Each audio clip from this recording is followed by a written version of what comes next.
വീട്ടിലെത്തിയ സുമിത്രയെ തിരിച്ചയക്കാനുള്ള ശേഖരന്റെ ശ്രമം. ഞങ്ങൾക്ക് പോകാൻ വേറെ സ്ഥലമില്ല. ആട്ടിയിറക്കില്ല എന്നുള്ള വിശ്വാസം കൊണ്ടാ ഇങ്ങോട്ട് വന്നത്. ബുദ്ധിമുട്ടായെങ്കിൽ ഞാൻ പിള്ളേരെയും കൊണ്ട് എങ്ങോട്ടെങ്കിലും പൊയ്ക്കോളാം. നന്ദന ജോലിക്കായി പുറപ്പെടുന്നു. പ്രതാപവർമ്മ കൊട്ടേഷൻ സംഘത്തിന് മുന്നറിയിപ്പ് നൽകുന്നു. ശേഖരന് സുമിത്രയും മക്കളും ഒരു ഭാരമായി മാറുന്നു. ശേഖരേട്ടനെ എന്തെങ്കിലും എന്നോട് പറയാനുണ്ടെങ്കിൽ അത് തുറന്നാവാം. എന്തിനാ വെറുതെ രഘുവരന്റെ പേര് വലിച്ചഴിക്കുന്നത്? ജോലി കഴിഞ്ഞ് ഓഫീസിൽ നിന്നും ഇറങ്ങുന്ന നന്ദന. നന്ദനയെ പിന്തുടരുന്ന കൊട്ടേഷൻ സംഘം.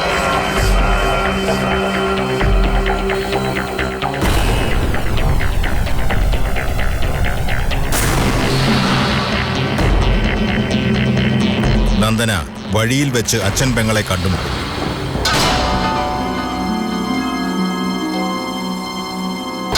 എനിക്കെന്നും അച്ഛൻ മാത്രമേ ഉണ്ടായിട്ടുള്ളൂ. അച്ഛൻ മരിച്ചപ്പോഴും ആരും അന്വേഷിച്ചു വന്നില്ല. ഇനിയായാലും അങ്ങനെ മതി. മഹേഷ് ജയകുമാരിയുമായി സംസാരിക്കുന്നു. ഇനി തുടർന്ന് കാണുക.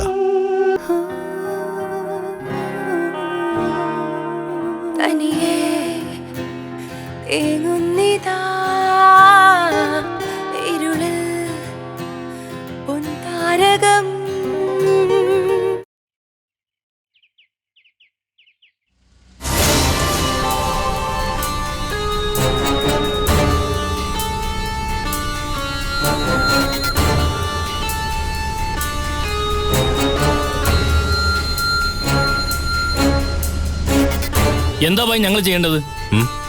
അവിടെ ഇരിക്കേ, ഞാൻ പറയാം.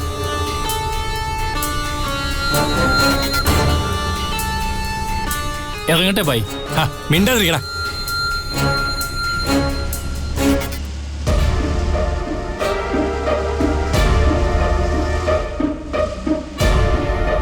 വണ്ടി എടുക്ക.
എന്താ മോളെ താമസിച്ചത്?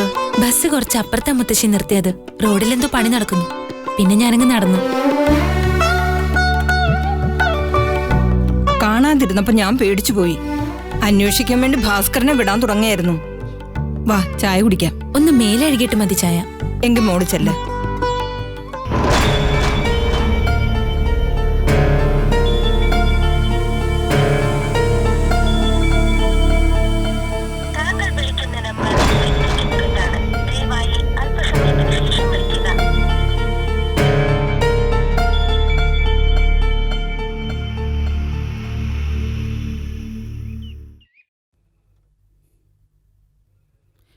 മനീഷേ, എടാ മനീഷേ, ഈ ചെറുക്കൻ്റെ ഒരു കാര്യം. എടാ മനീഷ, ഒന്ന് എണീറ്റേ. എടാ ഇങ്ങോട്ട് എഴുന്നേക്കാൻ. ഏത് സമയം നോക്കിയാലും ഉറക്കാ. എഴുന്നേക്കടാ. എന്താ അമ്മേ? ഇങ്ങോട്ട് പോ. നീ പനിക്കലൂരെ ഒന്ന് പോയിട്ട് വാ. ആടിനും പശുവിനും എന്തായിന്ന് നോക്കണം. കോഴിയെ മിക്കവാറും പട്ടി കൊണ്ടുപോയി കാണും. ഒന്ന് പോയിട്ട് വാടാ. എനിക്കിങ്ങും വയ്യ. അവറ്റുള്ള തീറ്റയും വെള്ളമില്ലാതെ ചത്തുപോവും. പടിയിട്ടല്ല ശങ്കരനോട് പറഞ്ഞിട്ടുണ്ടല്ലോ നോക്കാൻ. അയാൾ എന്താന്ന് വെച്ചാൽ ചെയ്തോളൂ. ഇന്ന് ശങ്കരൻ വന്ന് പശുവിനെ അഴിച്ചു കേട്ടോ. നീ ഒന്ന് പോയി നോക്കിട്ട് വന്നേ. നീ ചെന്നിട്ടേ ആടിനെയും പശുവിനെയും ഒന്ന് പറമ്പിലേക്ക് അഴിച്ചു കെട്ടിട്ട് വാ. അത് വല്ലതും തിന്നോളും. വൈകിട്ട് തൊഴുത്തിലാക്കിയിട്ട് പോന്നാ മതി. എനിക്ക് വയ്യ വെയിലും കൊണ്ട് അവിടെ വരെ പോവാൻ. എന്നാ ടാക്സി പിടിച്ചു തരാടാ. ദേ എനിക്ക് ദേഷ്യം വരുന്നുണ്ടേ. ഒന്ന് ചെല്ല് മനുഷ്യേട്ടാ. നിന്റെ ശുപാർശ വേണ്ട, നാശം പിടിക്കാൻ.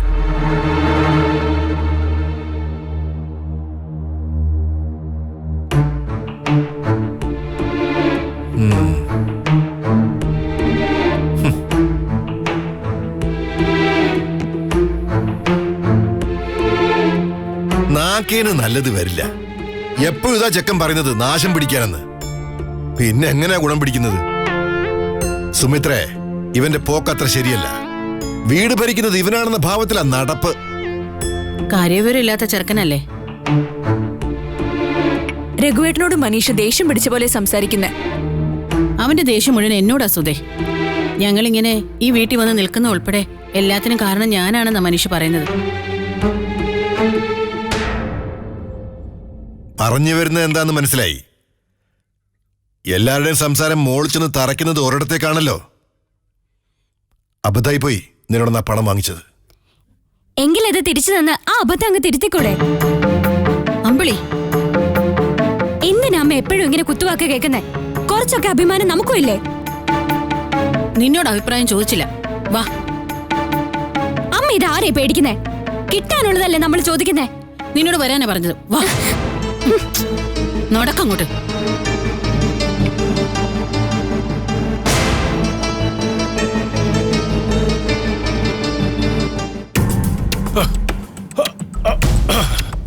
ഇങ്ങോട്ട് നീങ്ങുന്നേ. ചെയ്യാൻ പറ്റാത്ത കാര്യങ്ങൾ ഏൽക്കരുത്. കൊട്ടേഷൻ പാർട്ടിയാണത്രേ. എന്തൊക്കെയായിരുന്നു വാചകം. എന്നിട്ടേ അവളൊരു പോറല് പോലും ഏൽക്കാണ്ടേ ഇന്നലെ വീട്ടിലേക്കാ വന്നു. പിന്നെ വിളിച്ചിട്ട് നീ ഫോൺ എടുത്താ? കോലോത്ത് വന്ന് സാറിനെ കാണാതിരിക്കായിരുന്നു. എന്തിന്? 25,000 രൂപ അഡ്വാൻസ് ആയിട്ട് അങ്ങോട്ട് മേടിച്ചത്. എന്താ അത്? നിങ്ങൾ തന്ന 25,000 രൂപ. ഇതെന്താ ഇങ്ങനെ? എനിക്ക് ഈ തുക വേണ്ട. ഓ, ഇന്നലത്തെ സംഭവം പാളി പോയാൽ അങ്ങോട്ട് പോട്ടെ. വേണമെങ്കിലേ 10,000 രൂപയും കൂടി അധികം തരാം. അവളെ ഞാൻ പറഞ്ഞ പരുവത്തിലാക്കി തരണം. ഒടിഞ്ഞു മടങ്ങിയിട്ട് അവള് കട്ടിലേക്ക് എടുക്കണം. ഇതങ്ങോട്ട് പിടിക്കണം. എന്താണത്? പിടിക്കാൻ. നിങ്ങൾ കൊട്ടേഷൻ തന്ന നന്ദന എന്റെ അമ്മാവന്റെ മോളാ. എന്റെ കസിനാ കുട്ടിയെന്ന് ഇന്നലെ എനിക്കത് മനസ്സിലായത്. അതുകൊണ്ട് ഈ പൈസ സാറ് തന്നെ വെച്ചോ.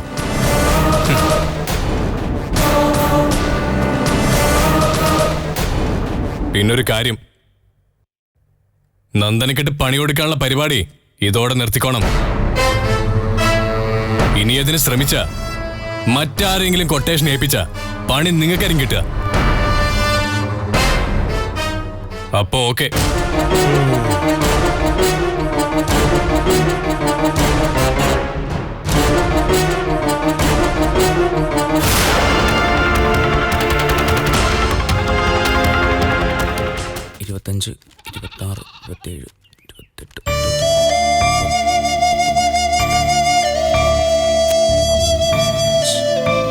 ഇത്രേ ഉള്ളോ?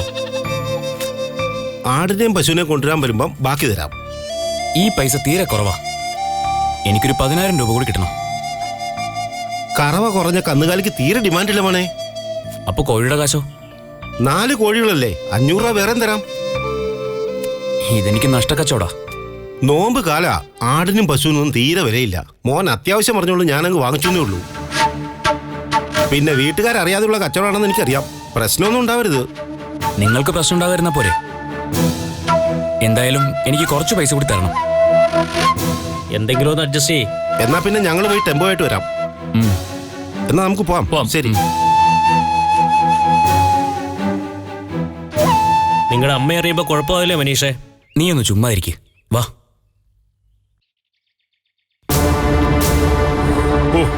എന്താ ചൂട്.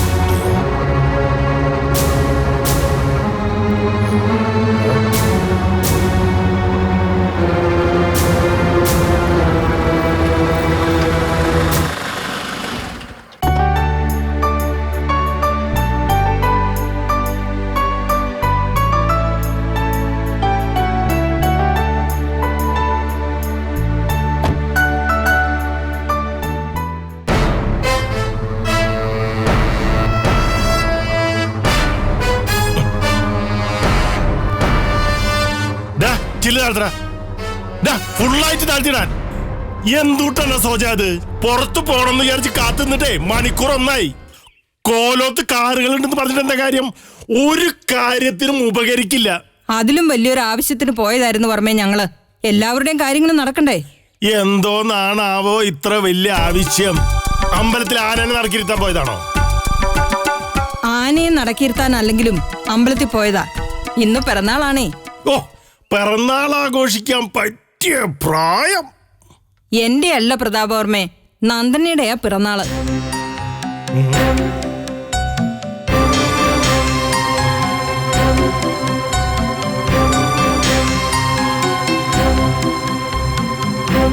അമ്പലത്തിൽ പോയി തൊഴുതു, വഴിപാടും നടത്തി. മനുഷ്യരായി ജനിച്ചവർക്ക പിറന്നാള്. നായ്ക്കും നരിക്കും ഒക്കെ പിറന്നാളുണ്ടെന്നുള്ളത് ഞാൻ ആദ്യമായിട്ട് കേൾക്കുക. ഈശ്വരന്റെ മുമ്പിൽ നായ്ക്കും നരിക്കും നരനും മാത്രമല്ല വർമ്മേ, നരാധമനും സ്ഥാനമുണ്ട്. അത് കാട്ടിത്തരാനാ ഭഗവാൻ ദശാവതാരം എടുത്തത്. മനുഷ്യ ജന്മങ്ങൾ മാറി മാറി വരും, പൂച്ചയും പുഴുവായും ഒക്കെ. ഇത്തവണ വർമ്മയ്ക്ക് കിട്ടിയതേ കലന്റെ ജന്മ എന്ന് വെച്ച ഏഷ്ണിക്കാരൻ. പുഴുവിനേക്കാ കഷ്ട. മര്യാദക്ക് സംസാരിച്ചില്ലെങ്കിലോ? വർമ്മ ഇങ്ങോട്ടൊരു മര്യാദ പറഞ്ഞു, അതിനു മറുപടിയായി ഞാൻ അങ്ങോട്ടൊരു മര്യാദ പറഞ്ഞു. നല്ലൊരു ദിവസമായിട്ടേ നിങ്ങളോട് ഒറ്റ പറഞ്ഞു നിൽക്കാൻ എനിക്ക് സൗകര്യമില്ല. പ്രതാപവർമ്മ എങ്ങോട്ടോ പോകാൻ മുട്ടി നിൽക്കല്ലേ? ചെല്ലേ. ഈ രണ്ട് ദുർമുഖങ്ങൾ കണ്ടിട്ടോ ഇന്ന് ഇനിയേ യാത്രയില്ല. അശുഭം. ഇല്ലെങ്കി വേണ്ട, മോളുവാ. ഈ കാലന്മാരൊക്കെ ലീവാണ്.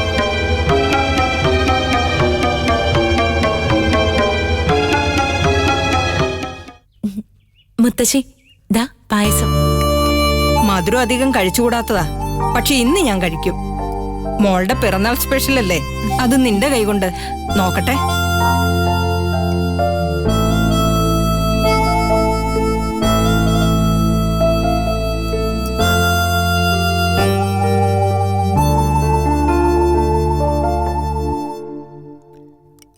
എന്താമ്മേ, നന്ദന വെച്ചിട്ട് പായസം ശരിയായില്ലേ?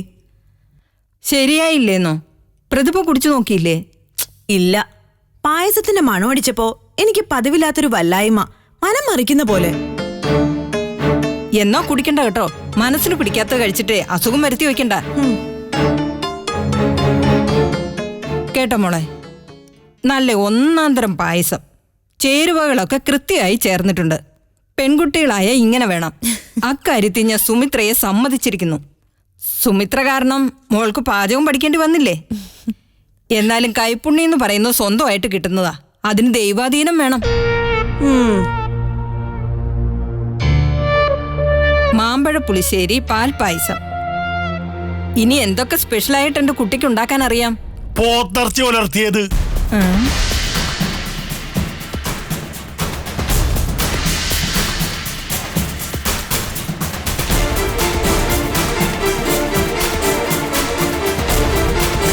കൈപുണ്യത്തെ കുറിച്ച് വല്ലാതെ അങ്ങോട്ട് വർണ്ണിക്കണുണ്ടല്ലോ. ഇനി ഇവളുടെ മേൽനോട്ടത്തിലെ കോലോത്തൊരു കാറ്ററിംഗ് സർവീസും കൂടി തുടങ്ങുമോ? ഉദിയന്നൂർ കാറ്റേഴ്സ്. വളരെ നല്ല പേരാ. പ്രതാപവർമ്മ പറഞ്ഞതുപോലെ അത് ആലോചിക്കാവുന്നാണല്ലോ, അല്ലേ മോളെ? ഓ, ഒരുപാട് പേർക്ക് അന്നം കൊടുത്തിട്ടുള്ള കോവിലക ഇത്. അല്ലെങ്കിലും അന്നദാനം പുണ്യകർമ്മ എന്നാണല്ലോ. ഒരുമാതിരി ആക്കി സംസാരിക്കല്ലേ. പ്രതാപവർമ്മ മൂശാട്ടി എടുക്കാതെ ഒരു ഗ്ലാസ് പായസം കഴിച്ചു നോക്ക്, അപ്പൊ അറിയാം ഇതിന്റെ സ്വാദ്. മോളെ, ഒരു ഗ്ലാസ് എടുത്തേ. ഗ്ലാസ്? പായസം പാത്രത്തോടെ എടുത്തിട്ടേ രണ്ടിന്റെ തലയെ കൂടെ കമത്തും ഞാൻ. പായസം പറഞ്ഞുണ്ടാക്കി വെച്ചിട്ടുള്ള വൃത്തിയായിട്ട സാധനം ഉണ്ടല്ലോ, ഇന്നത് ഈ ഊൺമേശയില് വിളമ്പി പോകരുത്. എന്റെ ഭാര്യയോ കുട്ടികളോ ഇതിൽ നിന്നൊരു തുള്ളി പോലും തൊടുമെന്ന് നിങ്ങൾ വിചാരിക്കണ്ട. അയ്യോ, ഇതിവിടെ എല്ലാവർക്കും വേണ്ടി ഉണ്ടാക്കിയതാ. ഉണ്ടാക്കിയത് നിങ്ങൾ തന്നെ അങ്ങ് കഴിച്ചാ മതി. പ്രതിമോളെ, ഇന്ന് എനിക്ക് ഈ വീട്ടിൽ നിന്ന് ചോറ് വേണ്ട. വേണ്ട. അയ്യോ, പ്രതാപേട്ടൻ പട്ടിണി എടുക്കാൻ പോവാണോ? പിന്നെ ഇവളുടെ പിറന്നാളിന് ഞാൻ മൃഷ്ടാനം ഉണ്ണണോ? അതിനെ എന്റെ പട്ടി വരും. പട്ടി ഒരു പാൽപ്പാക്കം.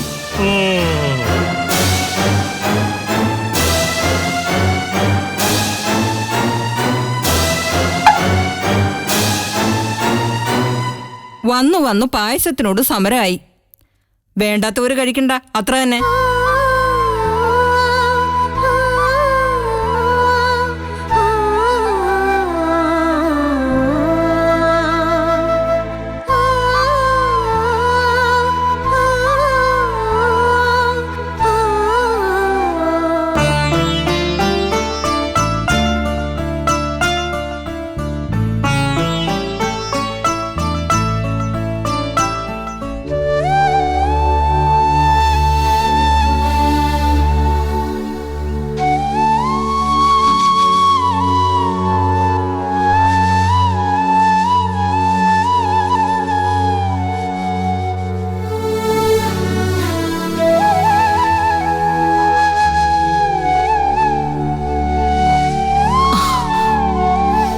നോക്കേ, എന്നെ ഇപ്പൊ കണ്ടാലും ഇങ്ങനെ ഒഴിഞ്ഞു പോണമെന്നില്ല.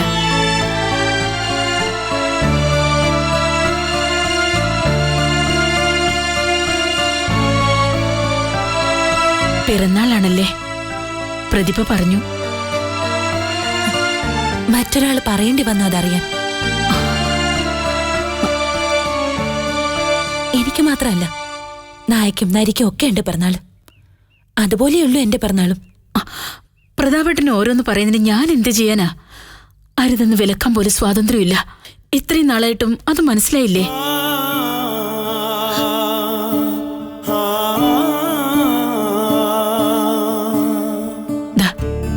ഒരു പിറന്നാൾ സമ്മാനം വാങ്ങിച്ചു. വേണ്ട, ആരോ ഒരാൾ തരുന്നെന്ന് വിചാരിച്ചാ മതി. മറ്റാരെങ്കിലും ആ തരുന്നെങ്കിൽ ഞാൻ വാങ്ങിച്ചേനെ. അത്രയ്ക്ക് വെറുക്കപ്പെടേണ്ടവളാണോ ഞാൻ? എന്ന് ഞാൻ പറഞ്ഞില്ല. എങ്കിലിത് വാങ്ങിക്കണം. ഞാൻ നിറഞ്ഞ മനസ്സോടെ തരുന്നതാ. നല്ലൊരു ദിവസമായിട്ട് എന്റെ മനസ്സ് വിഷമിപ്പിക്കണം.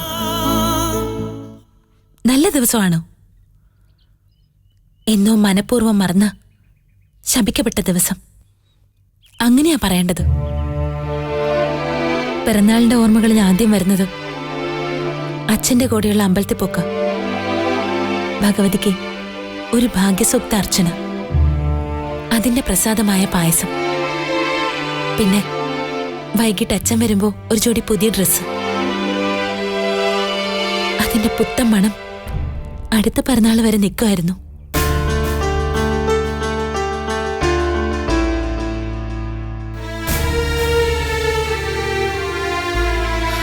അമ്പലത്തിൽ നിന്ന് വരാൻ താമസിച്ച സുമിത്രാമ്മയുടെ വക വഴക്കു പറച്ചില്, അതാണ് അമ്മയുമായി ബന്ധപ്പെട്ട എന്റെ പിറന്നാൾ ഓർമ്മ. ഇളയ കുട്ടികളായപ്പോ അവരുടെ ഓരോ പിറന്നാളും സുമിത്രാമ്മ ഓർത്തു വെക്കുമായിരുന്നു. അന്ന് വീട്ടിൽ പായസം വെക്കും. എനിക്കെന്താ പരിഗണന കിട്ടാത്തെന്ന് അന്ന് മനസ്സിലായി.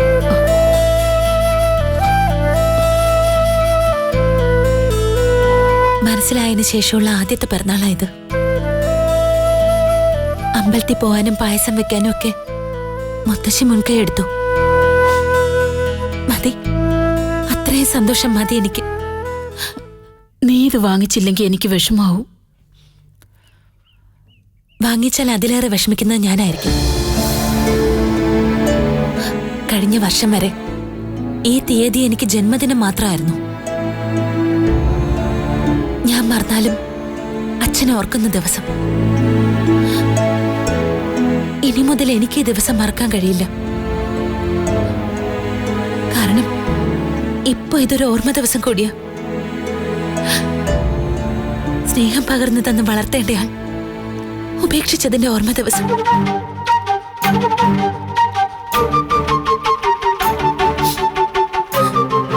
ഒരധികപ്പറ്റായി ഞാൻ ഈ ലോകത്ത് ജീവിക്കുന്നതിന് നിമിത്തമായ ദിവസം കൂടിയാണല്ലോ. എങ്ങനെ മറക്കാനാ?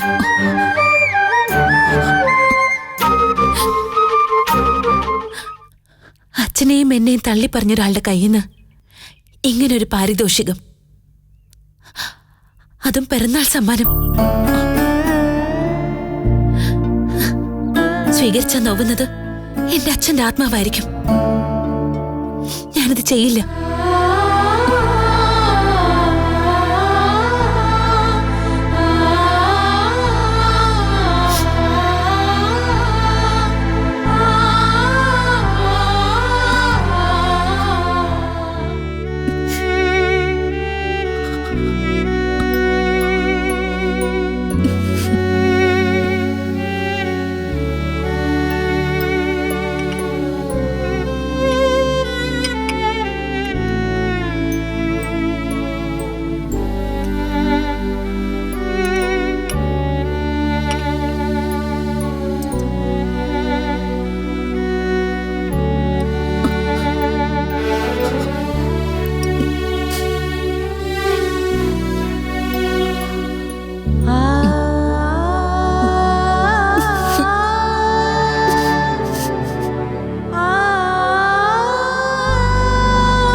എന്താ അത്? നിന്നോടാ ചോദിച്ചത് എന്തായി കാണിക്കുന്നതെന്ന്? പ്രതാപേട്ട, ഞാൻ